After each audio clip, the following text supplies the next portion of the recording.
There's something called the Osiris.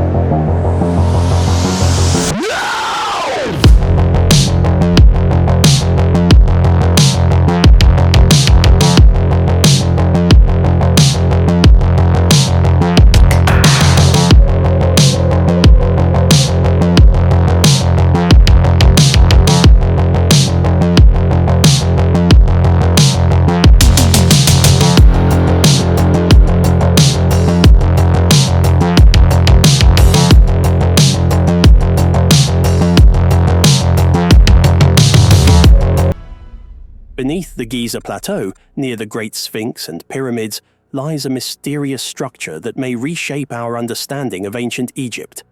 Known as the Osiris Shaft, this subterranean complex challenges conventional timelines. Could it predate the pyramids? And what was its true purpose? Recent discoveries and a groundbreaking dating method have led Egyptologists to rethink what they thought they knew about this ancient civilization. The Osiris Shaft descends 35 meters into the bedrock beneath the causeway leading to the Sphinx. It comprises multiple levels, with the lowest chamber housing a granite sarcophagus surrounded by water. This chamber is sometimes referred to as the Tomb of Osiris. But what exactly was this structure intended for? Its purpose remains shrouded in mystery, with no clear answers in sight. One of the most intriguing aspects of the Osiris Shaft is the unusual material used in one of the sarcophagi. Egyptologists discovered a stone unlike anything previously found in Egypt. How did it end up here, deep in the bedrock? Even stranger, the structure itself seems to have been designed without easy access in mind. There are no steps or ladders leading down to its depths. The ones installed now were placed there by modern archaeologists, suggesting that the ancient builders had no intention of facilitating frequent visits. The logistics of moving the massive sarcophagi, some weighing up to 40 tons, further deepen the mystery. How were they lowered with such precision into the shaft, which itself was not designed for easy entry or exit? The precision required to lower these gigantic objects without error suggests a technological ability that we do not fully understand. One sarcophagus found on the second level was particularly remarkable. It was covered in a thin film of bitumen, with a metallic coating beneath it. This metal, containing elements like lead and zinc, is puzzling. Why use a metallic coating inside a sarcophagus? Lead, in particular, raises questions, as it is known today for its use in radiation shielding. Could the ancient Egyptians have been aware of this? Moreover, measurements showed unusually high levels of gamma radiation inside the sarcophagus, further hinting at a function beyond burial. The method used to date one of these sarcophagi, called optical thermoluminescence, measures the last time the stone was exposed to light. The results suggested a date as far back as 3350 BCE, centuries before the accepted construction dates of the pyramids. This implies that the Osiris Shaft could predate the pyramids and the earliest dynasties of Egypt. What's even more curious is the material of one sarcophagus, dacite, an igneous rock not found anywhere in Egypt. In fact, after consulting with geologists, it was confirmed that there are no significant dacite deposits in Africa large enough to produce a sarcophagus of this size. This means the stone was transported from outside the continent, perhaps from Europe or the Black Sea. The logistics of transporting a 40-ton block of stone across seas and deserts remains a mystery. Why didn't the builders use locally sourced granite or basalt, which would have been far easier to acquire? This discovery challenges long-standing views on ancient Egypt's chronology.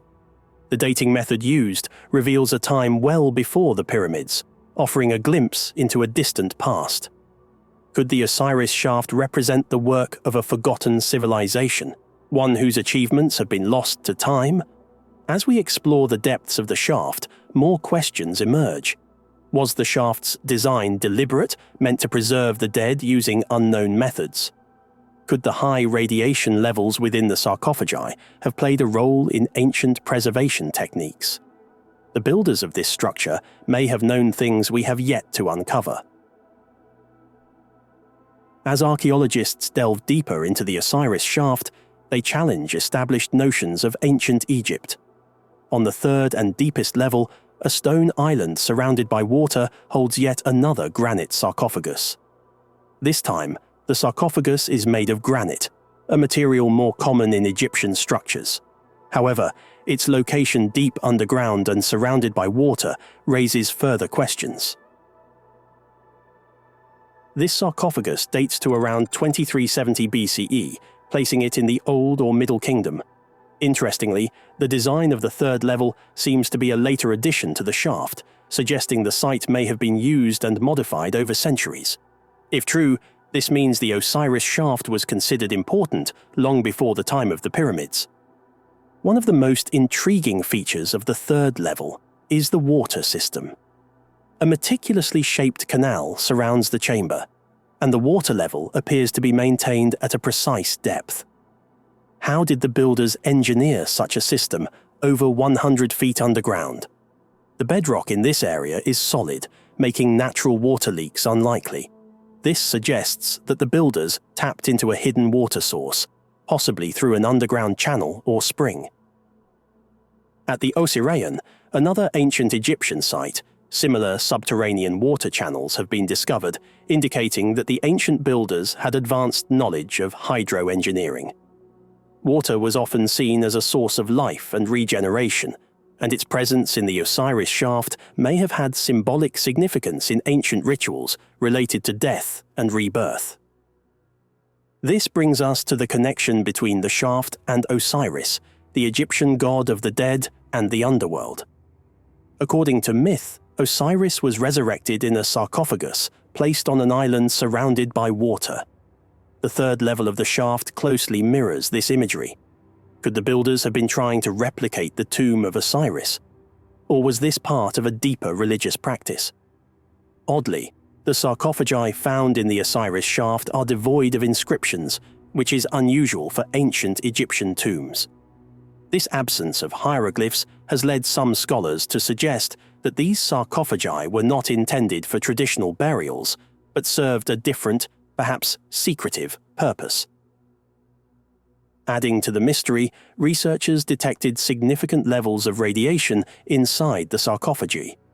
Combined with the lead coating found on the second level, this suggests that the sarcophagi might have had an advanced preservative function, something we do not yet fully understand. If the ancient Egyptians had knowledge of radiation's effects on preservation, it would represent a technological leap far beyond what we currently attribute to their civilization. Beyond the physical mysteries, the Osiris Shaft raises important questions about the origins of Egyptian civilization. The dating of the second-level sarcophagus to as early as 3350 BCE points to a pre-dynastic origin, making the shaft one of the oldest structures in Egypt. As we continue to investigate the Osiris Shaft, the possibility of discovering hidden chambers, artifacts, or tunnels remains high. The Osiris Shaft is rewriting our understanding of ancient Egypt and perhaps even pointing to a forgotten chapter in human history. What if one of humanity's greatest monuments wasn't what we thought it was? For over 4,500 years, it has stood as a silent sentinel in the Sahara. A monument of such staggering scale and precision, it defies explanation. 2 million stones, some weighing as much as 15 tons, fit together with astonishing accuracy. But what was its true purpose? Hidden chambers, secret doors, and a mysterious void deep within its core. Did the ancients harness the Earth's energy in ways we are only beginning to understand? Join us as we unlock the secrets of the Great Pyramid and challenge everything you thought you knew about the past. At the dawn of history, 2,500 years before Christ, An entire civilization gathered to build the greatest monuments on Earth. 13 million tons of solid rock, enough to build the city of London, were hauled across the deserts. Why? What vision drove this?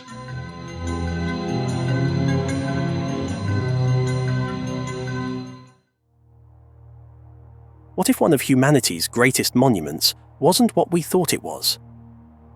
As dawn breaks over the Sahara, the first rays of sunlight strike the limestone blocks of the Great Pyramid of Giza, igniting a golden glow that has captivated observers for over 4,500 years.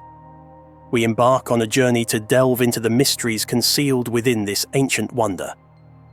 Constructed around 2560 BCE, the Great Pyramid stands as a monumental testament to the ingenuity and ambition of the ancient Egyptians. Traditionally believed to be the tomb of Pharaoh Khufu, its sheer scale is astounding. Over 2 million stone blocks, some weighing as much as 15 tons, assembled with such precision that even a credit card cannot slip between them. To put its size into perspective, the pyramid covers an area large enough to house 5 soccer fields.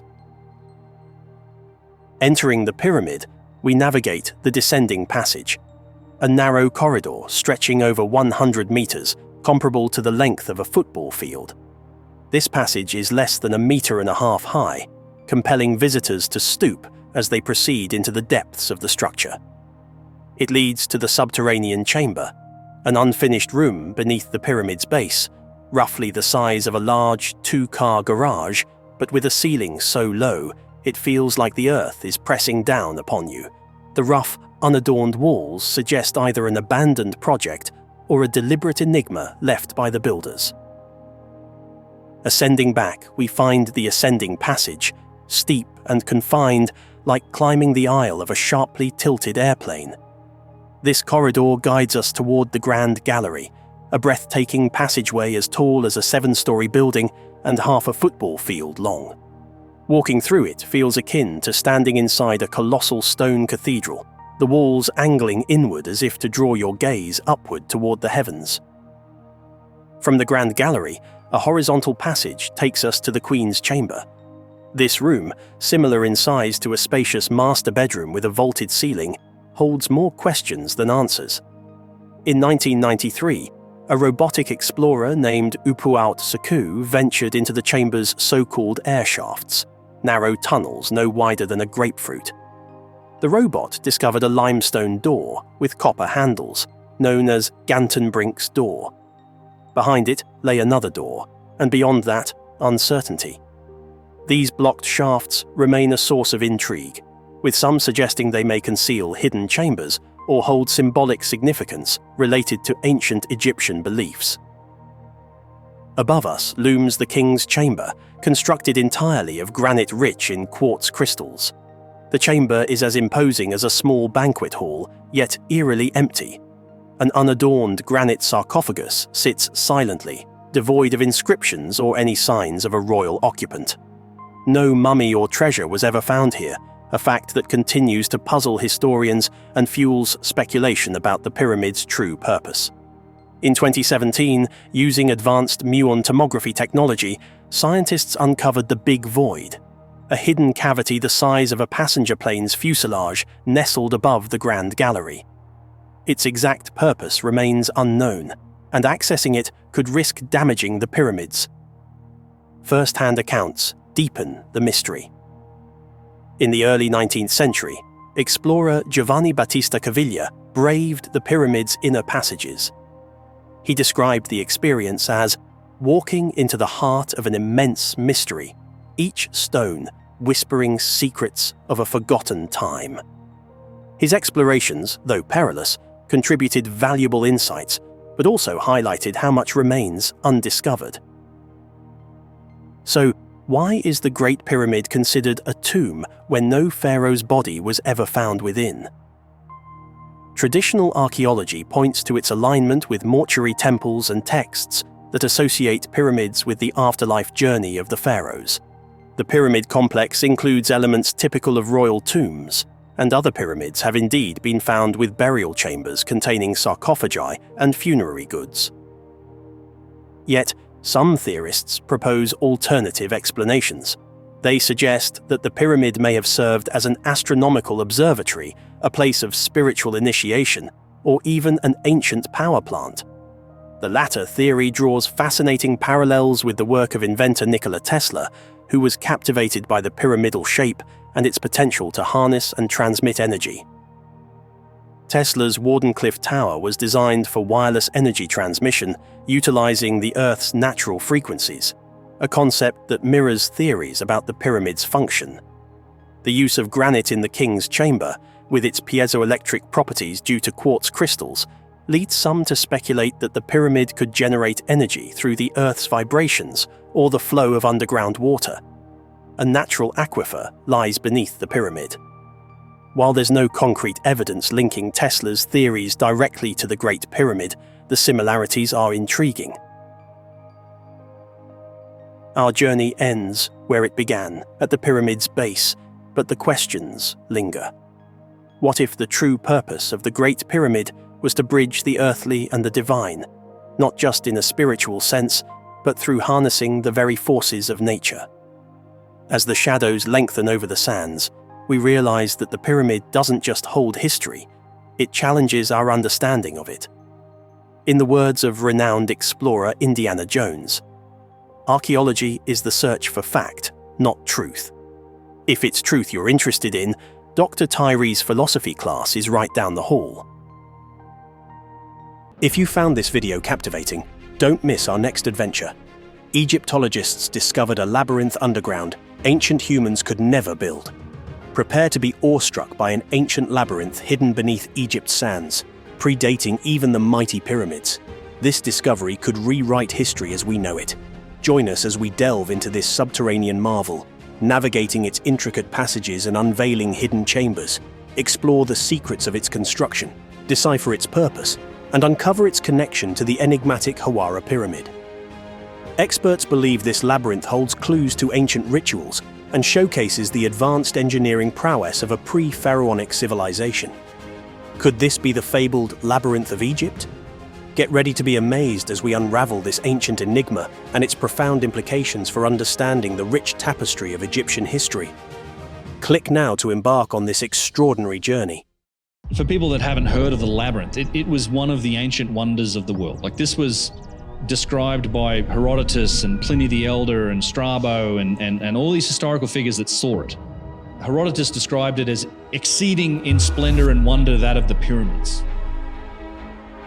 Like, this was the labyrinth was this sort of 1,000-room structure that was supposedly just absolutely magnificent. You could have fit all of the temples of Karnak and Luxor and all of the temples of Egypt into its footprint. That was just lost to the sands of time.